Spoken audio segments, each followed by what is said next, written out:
Welcome to the Trinity Force Podcast. Yo, it's that Triforce cast beaming straight to your home. Grab a beer so we know Pone ain't drinking alone. Send an email, a quick tweet, just pick up the phone. Leave a message, hit the beep if you're a creep, watch your tone. Discuss the meta game, patch notes, whatever helps your stats most. Obi Pone Kenobi is your last hope to snatch gold. So grab your headphones and join in the fun. We'll try and force in some jokes and some cringeworthy puns. Yo, we can make it together, people. Trinity Force Podcast. These boys are second to none. Now that's the end of the intro. It's time we begun. Hey guys, episode 490 of the Trinity Force Podcast. Todd, try not to cough in the microphone. I appreciate it. Thank you very much. This is Adam Potophobia Coxwell here with Dom and Todd. We're going to go over patch 7.23. And I think we're ready for it. Yeah, I think so. As we get another cough. Trying to get them all out of the way. That time of the year. It's that I don't know if that's exactly what's going on, but all right. I mean, it is what it is. So, guys, thank you so much for listening and enjoying the last couple podcasts. We were going to do a Rune recap today, talk about everything because we had to play a bunch this weekend and whatnot. But Riot decided to surprise us with a patch. So, with that patch, we need to talk about patch 7.23. with some game-changing updates. And I think we're just going to go ahead and jump right into that and talk about our sponsors later. So, the big gameplay update in this patch is that Riot has now added 300 health to all turrets on Summoner's Rift, as well as minions now only do 40% reduced damage to turrets. So minions do a little more damage to turrets, but they have more life. So they added that... The mastery, or the rune, I should say, that's dealing extra damage to turrets, and that was causing just a lot of turrets to fall a whole lot faster. I think they were wondering if early turrets in general were falling pretty quick in overall, especially towards the end of last season. But yeah, I think that's the big thing that changed what was going on here, or that caused this is that rune. Yeah, me personally, I'm not really sure how to interpret the change. Yeah, the tower is tankier, but how does it impact the game? I really don't even know. It slows it down a little bit. I mean, it slows it down by a couple minutes. I won't say it slows it down by 5 minutes, but it probably slows it down by about 1.5 minutes to 2 minutes, taking the average game time up a bit from where it's at. And of course, the average game time is quicker than it normally is. It seems like the minion change would kind of offset that, though, right? Only if you're using minions to your advantage. Right? I mean, of course, if the minions are doing 10% more damage to the turrets every time they make it up there, sure, the amount of minion damage could offset that. But at the same time, I think this actually rewards people overall that are really good about setting up slow pushes or are good at setting up big minion wave crashes, because overall, even though it has 300 more health, the minions are going to end up eating through that damage a lot faster. Oh, sorry. No, I sort of meant, I guess the next change. I guess we haven't really talked about it yet, but... Oh, yeah, we can talk about that one too. So the minions now have also had a change. After 20 minutes, minions gain 25 movement speed. This change, they're actually enabling this change several days into the patch so they can more accurately track its impact. Yeah, that one's going to be... Go ahead. Or basically, just to connect my thought, like, this is kind of what I was thinking.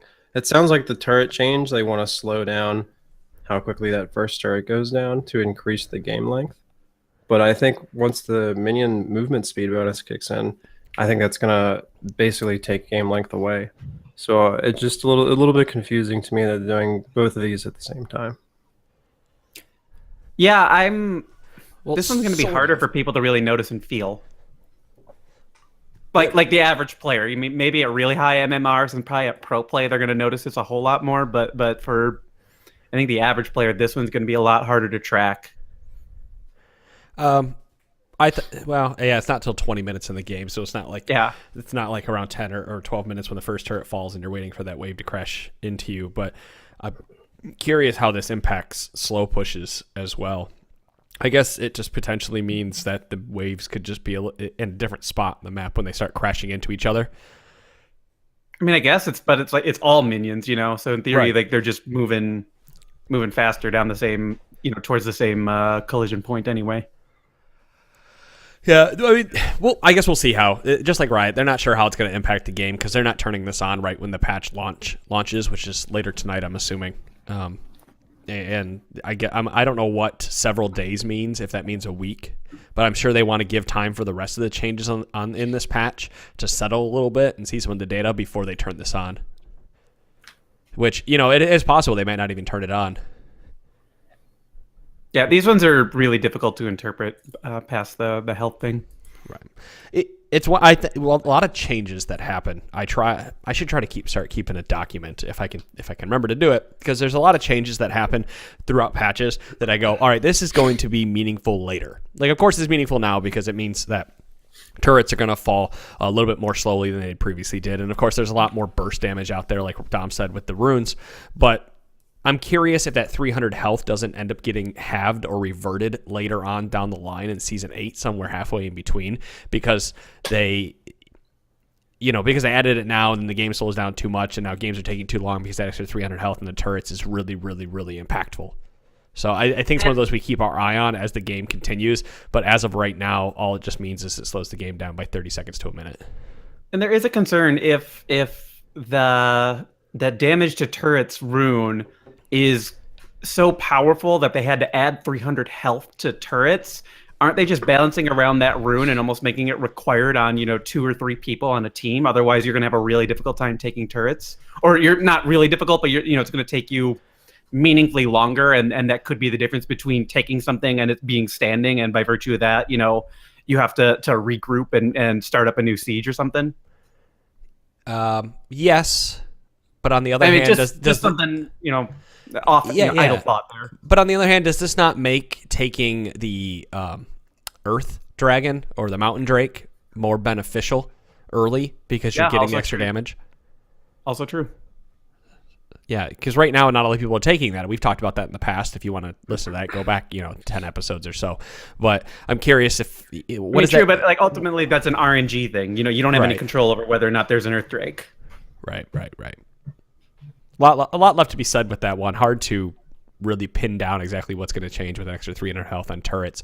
I'm just kind of glad they didn't go the route of making it like extra armor or magic resist or something on the turrets, or turrets are taking 60% less damage early rather than they just give them a flat health buff, which is nice. What's interesting about this change is that it's also health across the board. So in the past, when they've messed with game length, especially like early game, sometimes they just tap like the outer turrets. But since this one's global, it I don't know. Yeah, it stands out. I was just waiting for Monty or someone to come back and start bitching about it. Just like he did when they, like you said, they gave the outer turrets the extra armor or the extra damage reduction early to stop the 2v1 that was happening. It'd be really surprising if like this specific change created, a weird, the dual lane going top or something again. The lane swaps. There we go. Sorry, it's been so long since we've done them that I forgot they were a thing. It'd be weird if this specific change suddenly brought us back to lane swaps because we have, like Todd just said, 300 health across the board. I don't know. We talked a long time about turrets. It's an interesting change, and it is really impactful. It's probably more impactful than any of the champion changes in the patch because it impacts every single person that is on the Rift. So it takes a bit to try to dissect it and figure out what's going on. But let's talk about the top laners that got changed in this patch. Because Alawi, her passive Prophet of the Elder God, Tentacle Slams no longer fizzle if an enemy dies after being acquired as a slam target. Nice quality of life tentacle change. Mm-hmm. Harsh Lesson, similar to the above, any tentacles that would slam Alawi's target now do so if her target dies during Harsh Lesson's leap animation. Also, Harsh Lesson, I can't say it, empowered attack can no longer be canceled. The big takeaway here is that Alawi was losing a lot of kind of her AoE damage if her target died before the tentacle actually hit and everything. So damage you were kind of counting on because your tentacles were positioned properly and you queued up your abilities correctly, where it was going away just by virtue of the target dying, because other people were also focusing it. And so this is a big change in that regard for her. I personally think Alawi isn't going to see much of a difference in laning phase from these changes, but I wouldn't it think sounds so. like maybe it could potentially make her like 1v2 better. But yeah, it's just looking like maybe her team fight is going to be stronger than it already is. And honestly, I think her team fight's pretty solid. I think all this AoE guaranteed damage she's going to be getting out of this might eventually lead to numeric nerfs later. I think she's one of the best 1v2 champions in the game. She's very good. She's like Heimerdinger level. Yeah. You got to know what the fuck you're doing, but if when that happens and everything, like you need a lot of people, and even then, that it's almost better to just try to 1v1 than to 1v2. Well, let's talk about a few bug fixes that don't really need a whole lot of discussion. Wukong's R now properly benefits from the ultimate hat's cooldown reduction. Nautilus, the first ring of E Riptide, now properly slows the enemy's hit. And Dr. Mundo's Q infected cleaver now refunds the proper health amount when it kills an enemy. Making Dr. Mundo making a little bit better out of the jungle. I know he's been seeing play there recently, the few that are playing Mundo, so probably what nothing. I kind of want to know about the Mundo change is it refunded up or down? Like, which way was it bugged? Was he too strong or too weak? Does it? I don't think it has the numbers on there, does it? No, this was in the bug fix section, but I'm like, no, that's kind of a big deal if it was refunding the wrong amount of health. Yeah, it's too bad. Yeah, it is, and I just assumed that it wasn't refunding enough when I was making my my analysis. So, well, let's talk about the junglers. Just, hold on, I want to point out the ultimate hat change for Wukong. The ultimate hat was taken about 13% of the time, which means like everybody taking that, they were getting no benefit out of it, and he was still doing just fine. Even when he took that mastery or that rune that was doing nothing for him. So this could be like a pretty consequential change in the long run for him. Yeah, Wukong's pretty alt reliant. It's his big haymaker for sure. Mm-hmm. Let's talk about the junglers. Gragas base stats. Innate bonus attack speed is now 8%. The level 1 attack speed went from 0.625 to 0.675. Much the same. And he was just struggling a little bit early on because of the loss of rune masteries, and the precision tree is not appealing to him. Sure. Rammus base armor down to 36 from 40. I've been seeing a lot of Rammus lately. He's good. Yeah, getting. Well, I was gonna say he gets 5 free armor out of the resolve tree, which isn't as much as he was previously getting, because he was getting 9 before. So I guess it's an overall nerf to Rammus, right? Yeah, it's definitely a net nerf compared to before the preseason changes. And he was still pretty powerful preseason. He got like 9 armor with the preseason, right? Probably. That seems like the stat I think they gave him armor and AD is what they gave him. Mm-hmm. I think they gave him like 9. Yeah. So they're taking 4 of that back basically. So definitely a net nerf. Right. But I mean, think about how much less lethality and armor pen there is available to the damage dealers out there. So Rammus, I think, was still getting away with a lot more, being since he's naturally going to build a ton of armor anyway. Dude, that's why I like a lot of the tanks. That's why I was spamming Ornn this weekend, like, because he's just you get free extra shielding, you get all that extra free armor. He's just really, really good. Right. Shyvana base attack damage is down from 69 to 66 as well. So just some number tweaks after their buffs from the last week. Is Shyvana even doing that phenomenal right now? She's probably hovering around 50% or so. Let me take a look. Give me just a second here. Personally seen her in a couple of matches. Oh God, no, she's 50. Pretty... She's the 3rd best jungler right now, behind only Rammus and Xin. I haven't looked at the stats since last week. So all right. She's got the farms quickly thing going on. I think that's what it is. Right. Farms quickly, gets big. Like she'll out-level the solo laners. That's like what I've noticed. Yeah. That's bad. You don't want that. Yum. All right. Mid laters, Talia based stats, health growth has been increased to 90 from 87, and the armor growth has been increased to 3.5. I think if Santana was here, he'd be like, well, this is fantastic, this is great, but her Q still costs a lot of mana. If you ask Santana, he says she's not that good right now, but I think she's crazy good, but I guess the stats tell a different story, so. Right. It's because Q goes from 60 to 100 mana as you rank it up, and Mana Flow Band isn't enough to help her. So we'll see. Yeah, I guess her damage just seems unreal, like at a certain point. Victor gets a change. Arcane Comet can now properly proc off the empowered attack of Victor's Q Siphon Power. Which is, yay, thank you. Rise fixed a bug where he couldn't get the cooldown reset effect on Q Overload if his target died during the cast time of Rune Prison or Spellflux.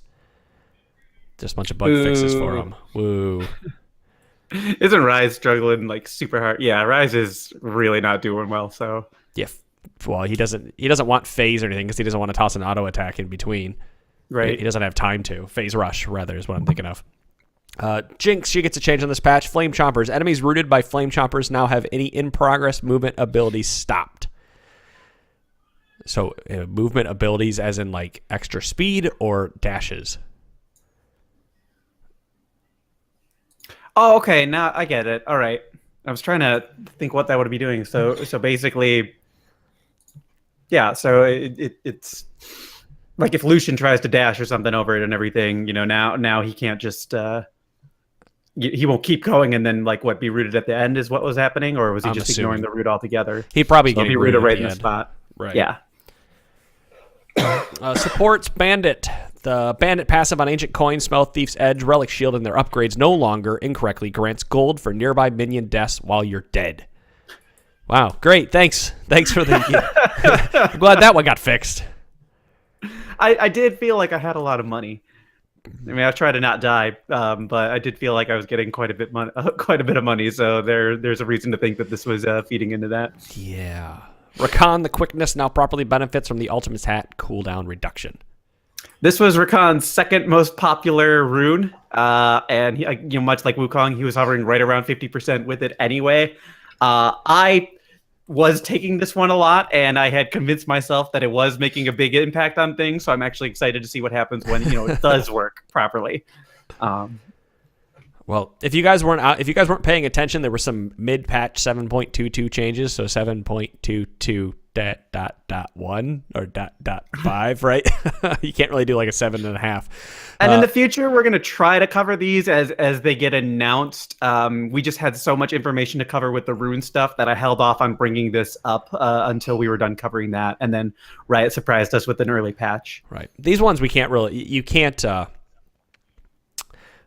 analyze too heavily other than saying, yeah, I noticed it, or yeah, I didn't notice it, which I don't think people noticed that Aery got nerfed. Like, that's the first one. I know there's a bunch here in front of it, but Aery got nerfed where the base damage went down to 15 from 20. It's now it was 20 to 16. It's now 15 to 40.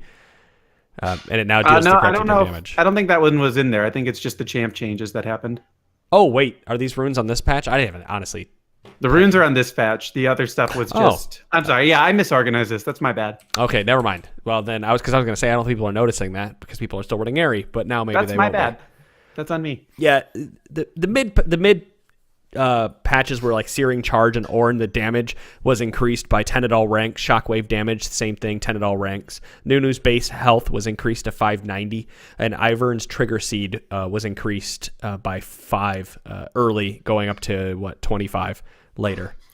The Ornn stuff is a little confusing because I feel like he's really good right now, and was really good before those changes. Again, the stats might tell a different story, but Ornn is phenomenal right now. I don't care what the stats Ornn's say. like the second best tank in the game.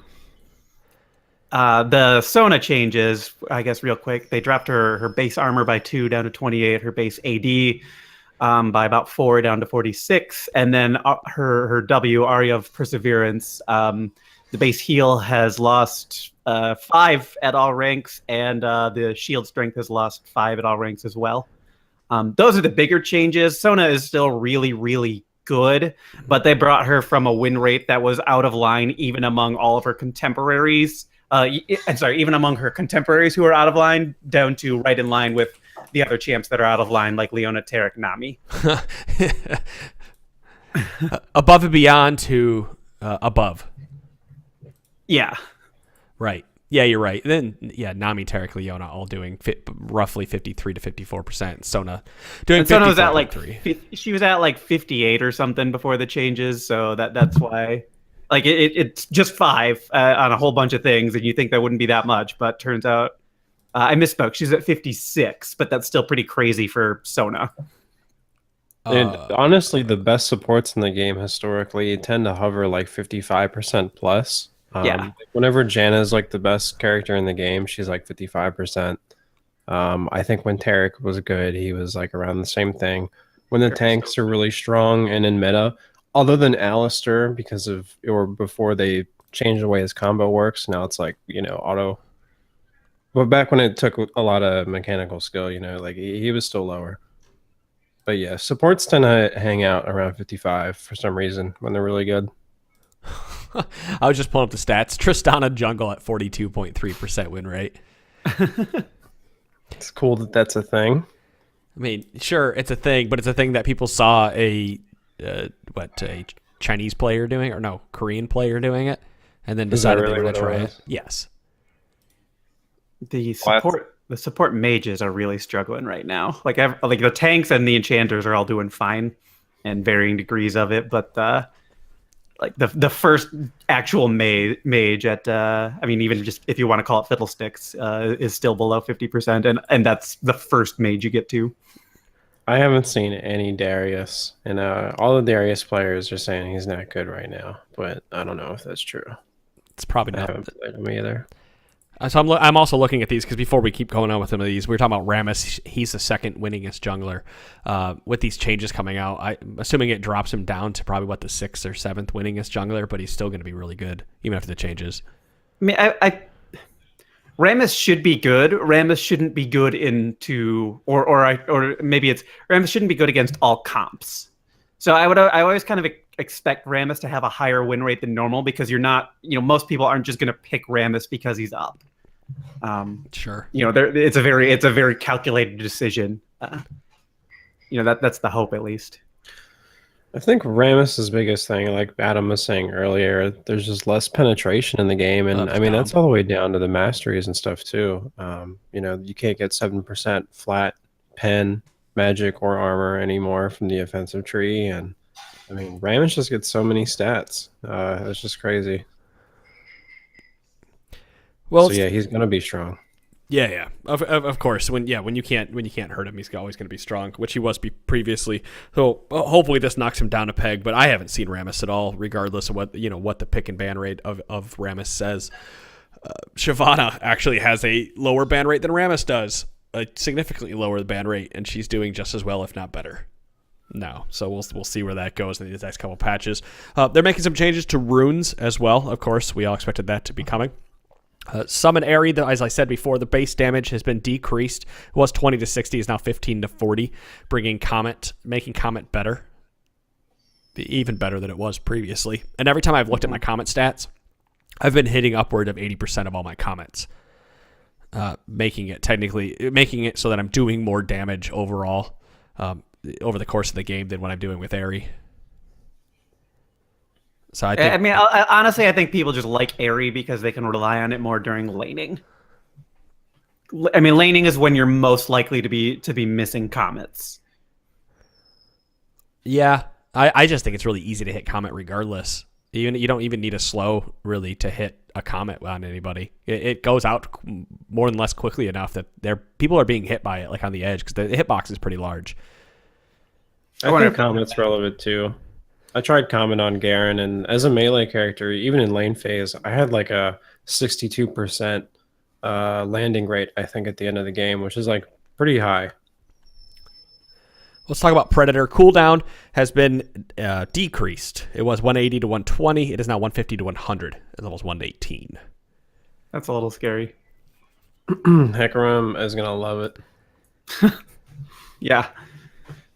I don't know. I think people are going to be. Riot even said it in the notes. I think people have been slow to kind of pick up that one just because you actually have to learn a lot. You have to interact with it as opposed to just casting your abilities like you do with Aery or Comet or something. Predator's the one where you gain attack speed or movement speed, right? Yeah, for 15 And then I think seconds. you get damage at the end too. Yeah, on your first attack. And then you lose the move speed. Yeah, I saw a Predator Cho'Gath out of top lane. He was pretty scary once he started roaming. Couldn't stop him. Backing up just a second, I learned a really weird interaction with Aery and Janna. So if you cast Janna's shield on somebody before Aery comes back to you, and then Aery gets back to you, when that person with the shield on attacks somebody, Aery will then go and attack that target because they have some modifier from Janna. It was a really, really weird thing to watch happen, but it happened quite a few times in the last game I played. So the same thing, similar, happens with Teemo. His poison procs Aery. So if he walks toward you and catches Aery and the poison ticks, Aery goes back and does damage again. But that at least makes sense. It doesn't make as much sense for the damage to count as coming from Janna when it's just an AD modifier being applied to the person. Like, Janna wouldn't get kill credit if for some reason it was that 40 bonus AD or whatever it is that Sure. put them over the threshold. The person would get the credit. So it's really weird that Aery is still going out in those cases. I don't like that Teemo's poison can proc Aery. I think it should be made to be spells and auto attacks and not tick damage. Didn't they change something like that previously where tick damage... I think that's why they nerfed DFT, right? Because the tick damage was doing too much with DFT refreshing it. Mm-hmm. Yeah, I think that's right. There is a video of like a cross-map Nidalee trap killing somebody because Aery went off during the tick. Yeah. I mean, just crazy stuff like that is happening with it. I've seen stuff like that happen. Electrocute. Allies can no longer help you activate Electrocute if they're running it as well. I like this bug in theory, but unfortunately it means, people were losing damage as a consequence. But I do think it would be kind of cool if, two people could work together to make sure that damage is getting off faster. It just means more Electrocute damage is coming out, which is kind of annoying. Yeah, but it takes longer to get there. So, Kleptomancy. No big changes coming to this one. Using a Kleptomancy looted Peering Farsight totem, the blue ward, while also having a Farsight totem in your inventory, no longer puts your Farsight totem on cooldown. So there you go. You can have your double wards.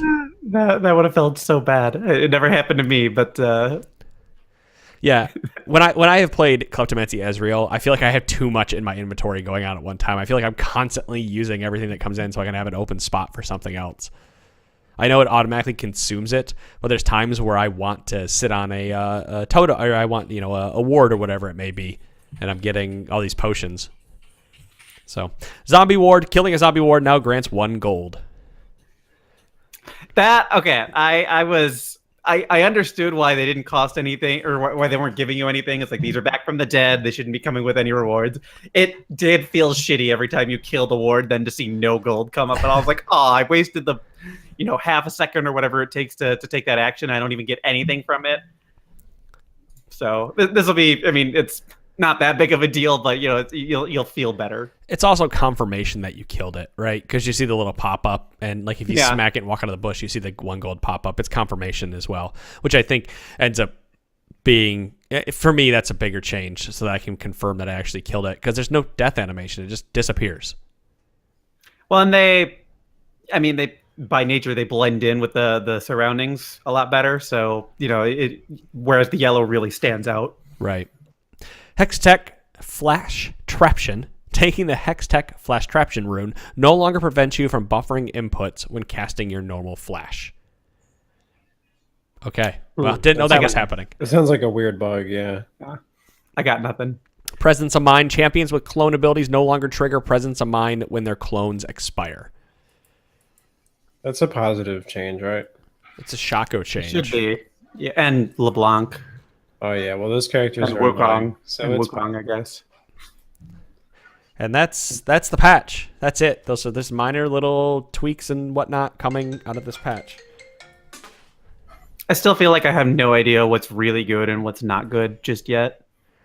Like you hear stories about Wukong tearing up top lane or something like that, but I have yet to see it, so I don't have any confirmation there, and it's not like he is running further ahead than any of his contemporaries.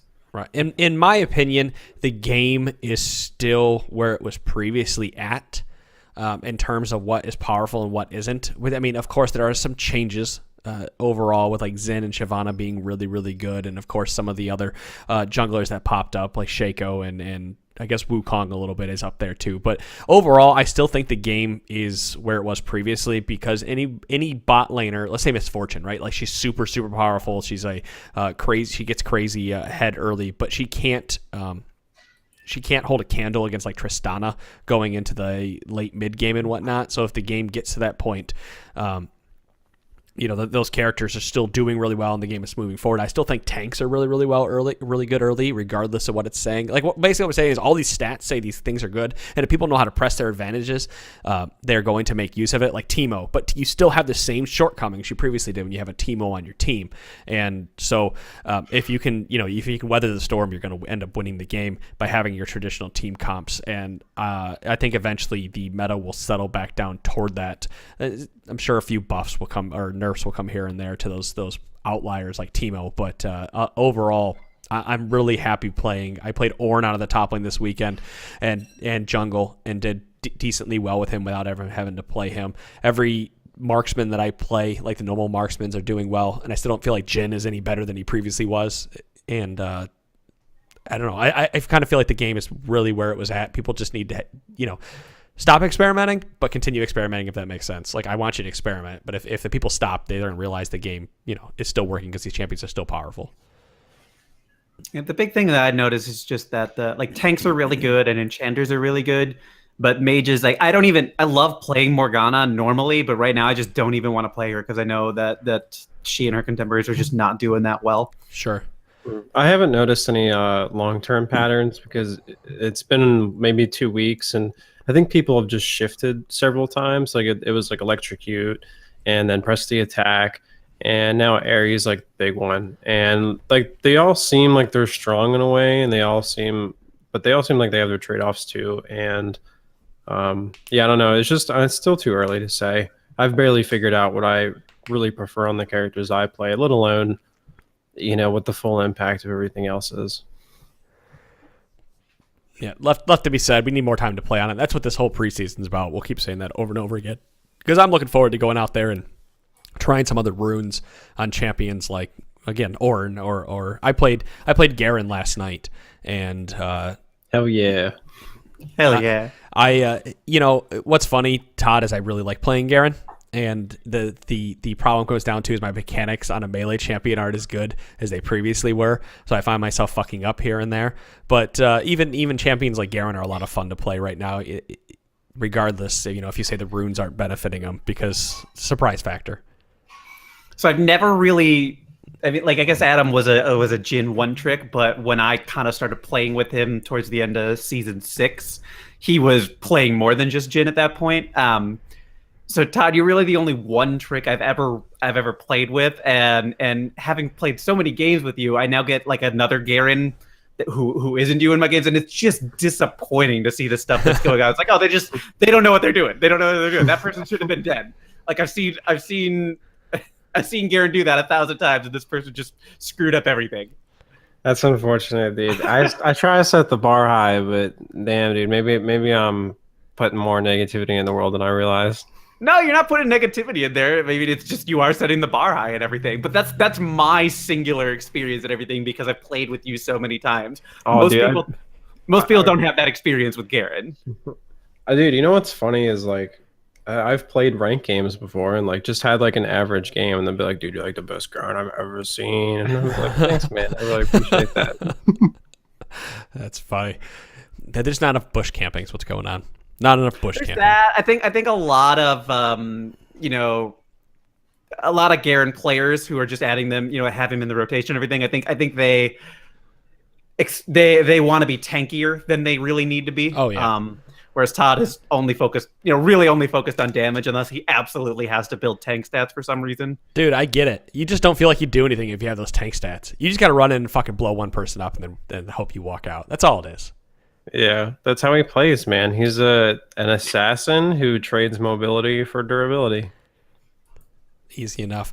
I want you guys to keep going out there. I know you guys have been emailing us. Keep emailing us. Let us know what you find good, what you find bad and indifferent, and who you're banning as well. I know I'm on the Dom bandwagon of banning Urgot every game because that guy's just too powerful right now. We do have a number of listener Urgot's questions crazy. in a different doc if we wanna tackle one or two, and I can just read them. I think Teemo is crazy too. that I don't know. Teemo's all right.